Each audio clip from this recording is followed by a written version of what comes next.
Hello everyone and welcome to Plugged Into Heritage. Happy Dominion Day!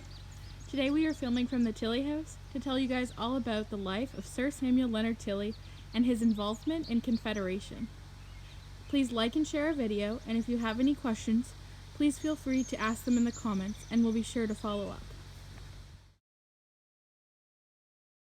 Samuel Leonard Tilley was born the 8th of May, 1818, the son of Thomas Morgan Tilley and Susan Ann Hunt Peters. Now, on both sides of his family, young Samuel Leonard was descended from Loyalists.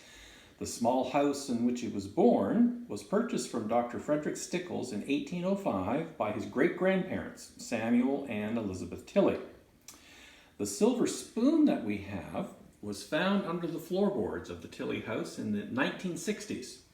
It belonged to Samuel Leonard Tilley's Loyalist great-grandmother, Elizabeth Tilley, and it was made by St. John's silversmith Alexander Monroe sometime between 1800 and 1810.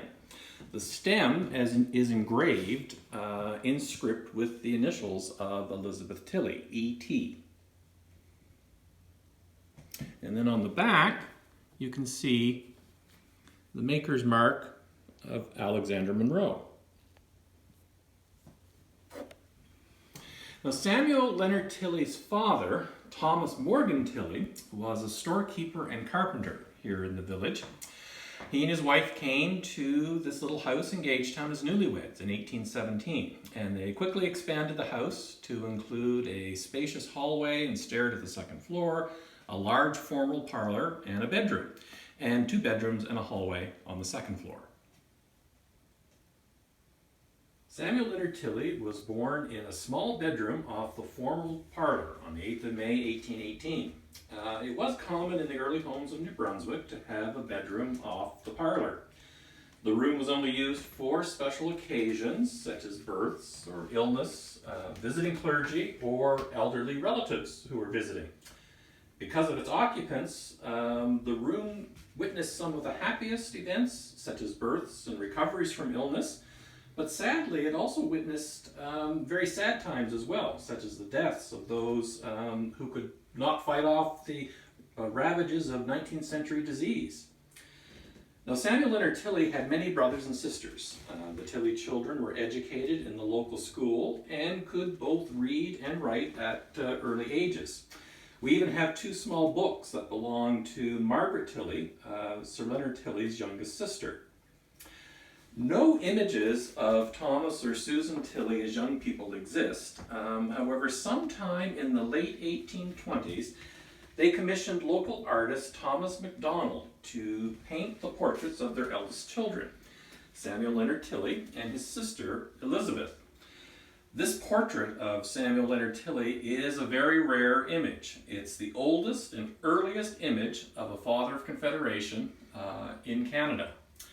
The original painting remained with the Tilley family until it was donated to the New Brunswick Museum in 2007, but we very fortunately have a reproduction copy that we can show here in its original home in the Tilley house. Samuel Leonard Tilley experienced a rather ordinary and typical early 19th century childhood. His father kept a store and built houses for a living, while his mother stayed at home, managing the household, raising the children, and doing the indoor chores. New Brunswickers of the early 19th century made utensils and tools from whatever material that they had on hand. The Tilleys, even with the general store, weren't any different. Wooden tools were especially popular with the vast forests in New Brunswick, and this handmade wooden scoop belonged to the Tilley family. Candles were also made at home. Candles made of beeswax were used on very special occasions, but for everyday use, the candles were made of tallow, which is a type of fat from sheep or cows. This candle mold belonged to the Tilley family, so string or twine was threaded through one end of the candle maker and tied in a knot, and then warm melted tallow was then poured or pressed into the mold, and then when cool, the knots were cut and the candles were removed.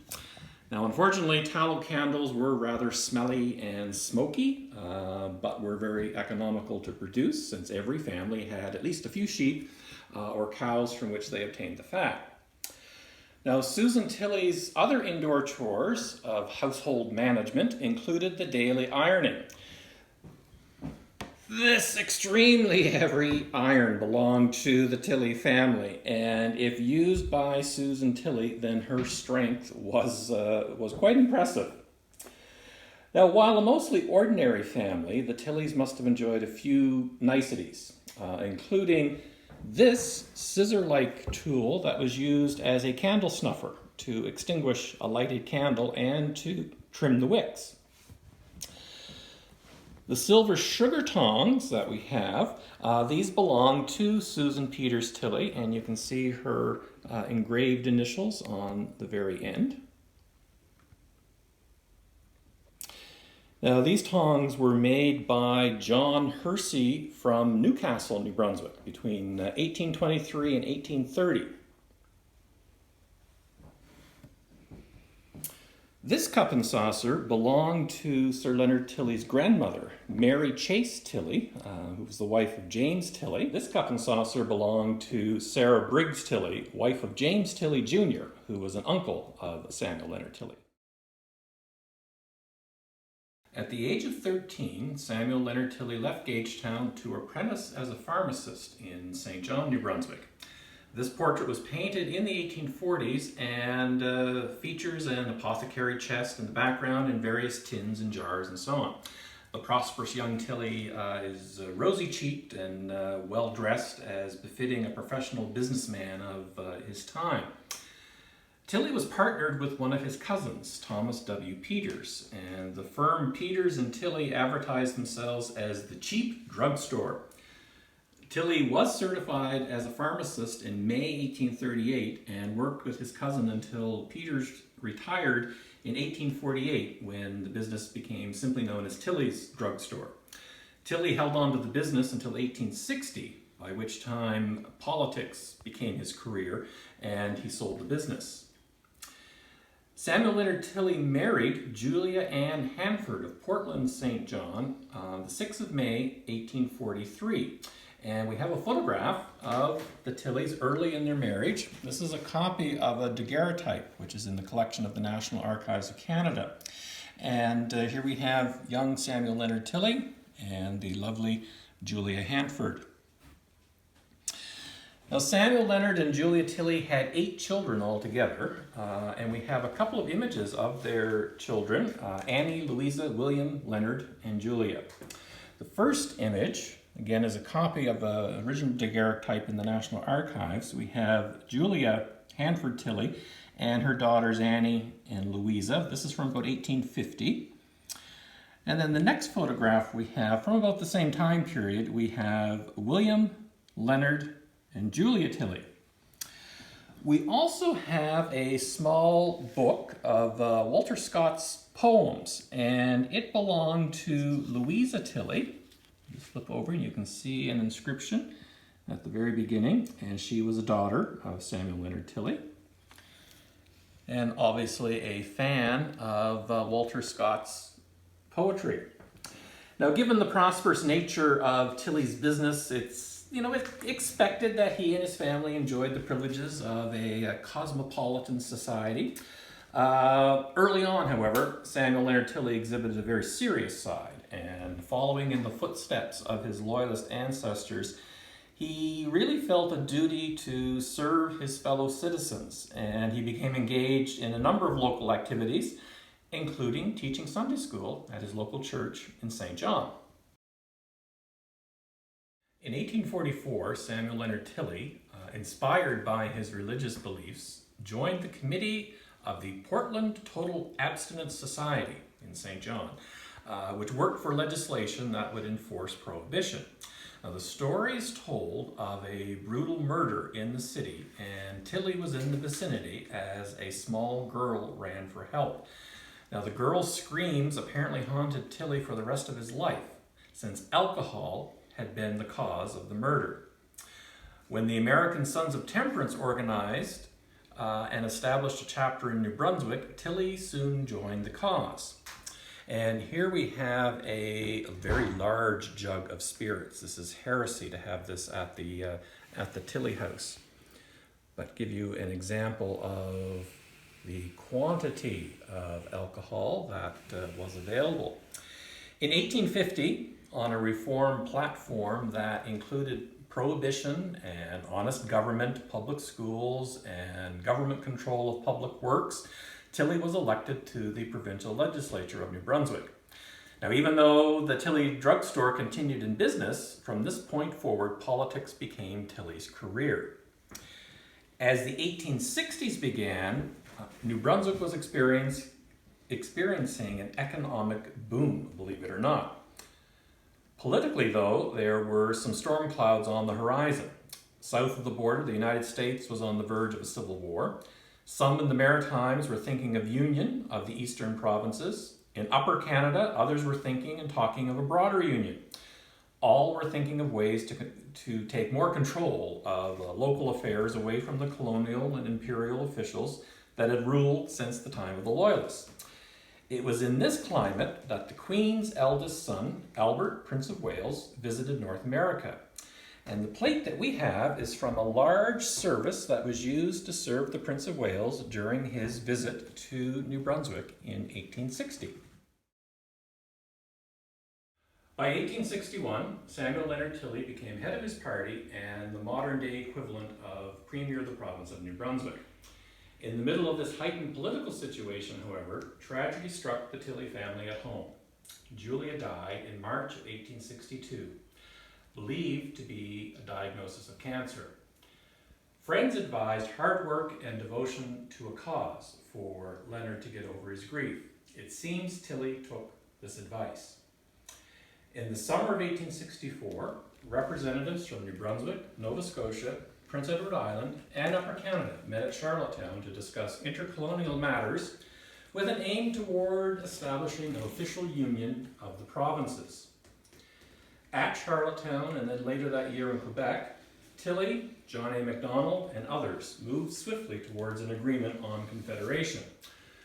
The road, of course, and as expected, was not totally smooth. After the Quebec Conference, Tilley returned to New Brunswick to face considerable opposition to union. He even made the confederation question an election issue, and to his great disappointment, confederation was defeated in New Brunswick. Within a year, however, the pro-confederation government was re-elected, and the road to confederation was open. As confederation became a reality in New Brunswick in 1866, Canadian artist Robert Harris captured the historical events of the past 2 years on a grand canvas. Already the provincial representatives were being referred to as fathers of confederation. The subsequent painting was an amalgamation of the scenes at the Charlottetown and Quebec conferences. John A. Macdonald is at the center of the painting, standing. However, just left of center sits a distinguished gentleman with a book on his lap, Samuel Leonard Tilley. What we have on display is a print of the original Harris painting. Perhaps Tilley's most lasting imprint on the nation he helped create was the official name of the country, the Dominion of Canada. An often told story, and one that is really entirely believable, is that during his daily Bible reading, Tilley was impressed by Psalm 72, verse 8. And we have this open from the Babbitt Family Bible from 1828. And Psalm 72:8 reads, "He shall have dominion also from sea to sea, and from the river unto the ends of the earth." Tilley thought about that phrasing, and he thought it would be a great suggestion to name the official name of the new country the Dominion of Canada. He made the suggestion, it was well received, and the Dominion of Canada we became. The British North America Act came into effect the 1st of July 1867 and thereafter celebrated as Dominion Day and now Canada Day. Whether it was the completion of such an exhausting mission or his desire to share success and his remaining life with a partner, but in October of 1867, Samuel Leonard Tilley married Alice Chipman, the daughter of a close friend of his. They had 2 children, Herbert and Leonard Percy de Wolfe Tilley. And be sure to check out our previous video for information about Lady Alice Tilley. As a reward for his support for Confederation, Samuel Leonard Tilley was given the post of Minister of Customs and Excise in John A. Macdonald's first federal cabinet in 1867. In 1873, the Tilleys returned to New Brunswick when Tilley was appointed Lieutenant Governor of the province, a position he held until 1878, when he got back into active politics and went back to Ottawa as a member of Parliament, and he became Finance Minister. As Lieutenant Governor, Samuel Leonard Tilley received numerous honors, including the naming of a New Brunswick-built ship, the Governor Tilley. In 1879, Samuel Leonard Tilley received a knighthood from Queen Victoria, becoming KCMG, Knight Commander of St. Michael and St. George. This, of course, carried the courtesy titles of Sir and Lady for the Tilleys. In 1885, financial concerns took Sir Samuel Leonard Tilley and Lady Alice to London, England. Now approaching the age of 70 years, that was considered old for the time, and Tilley's health began to fail. While in London, he visited several physicians who recommended retirement from the rigors of active politics. The Tilleys returned to Ottawa in the summer of 1885, and soon after, Samuel Leonard Tilley announced his resignation and retirement. But total retirement was not in the picture. In November of 1885, the Prime Minister again appointed Tilley Lieutenant Governor of New Brunswick. The expense of running such a large establishment as Government House in Fredericton strained the purse of the province and of the Tilleys. In 1888, the Tilleys constructed a fine mansion on Germain Street, which is what we've been showing the last few minutes, Germain Street in St. John, and relocated the official governor's residence from the Stone House at Fredericton to their new house in St. John named Carleton House. In the late fall of 1893, Sir Samuel Leonard Tilley officially and finally retired from a lifetime of service to his province and country. All of his children were now grown with families of their own. Friends and enemies alike honored his decades of service and respected him personally. Here we have a photograph of Samuel Leonard Tilley from the 1890s, near the end of his career. As they had all of their lives, the Tilleys lived elegantly at their homes in St. John, St. Andrews, and at a summer home in nearby Rothesay. The green glass vase and pitcher that we have are from the 1890s and were purchased at an auction of the contents of the Germain Street house in the 1920s, but are clear evidence of the style and beauty that the Tilleys surrounded themselves with. In June of 1896, Sir Samuel Leonard Tilley cut his foot while he was at his summer residence at Rothesay, just east of St. John. Now, at first, the cut did not seem that serious. However, as the days progressed, blood poisoning began to spread through his system. And keep in mind, this is a day and age before antibiotics and some of the modern medical things that we have today to treat these types of diseases. Death, unfortunately, came to Samuel Leonard Tilley on the 25th of June at the age of 78. He was widely mourned as a family man and a husband, but of course his fame as a leader of New Brunswick, federal cabinet minister, twice lieutenant governor, and father of Confederation caused tributes to pour in from around the province, nation, and even from Europe. He was buried in Fernhill Cemetery in St. John. So here we are in Fernhill Cemetery in St. John. This is the Tilley family plot. Quite an impressive tombstone for Sir Samuel Leonard Tilley and Lady Alice. We'll move a little closer. At the base of the monument is a plaque that recognizes Sir Samuel Leonard Tilley as a father of Confederation. And you see on the front of the stone, in memory of Samuel Leonard Tilley, 1818-1896. His trust was in Jesus. And then we have Alice Starr Tilley, died the 25th of May, 1921. Other members of the family are buried here, including son by his second marriage, Herbert Chipman Tilley, and his wife, Elizabeth S. Tucker. We go around to the other side. And we find Leonard Percy de Wolfe Tilley, who died in 1947, and his wife, Laura Richardson, who died in 1952.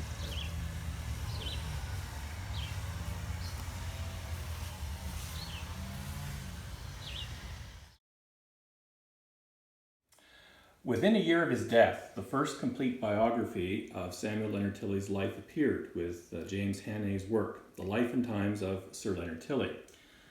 More honors followed, with the construction of a life-size statue of Tilley placed on the pedestal in King's Square in St. John, where it still is.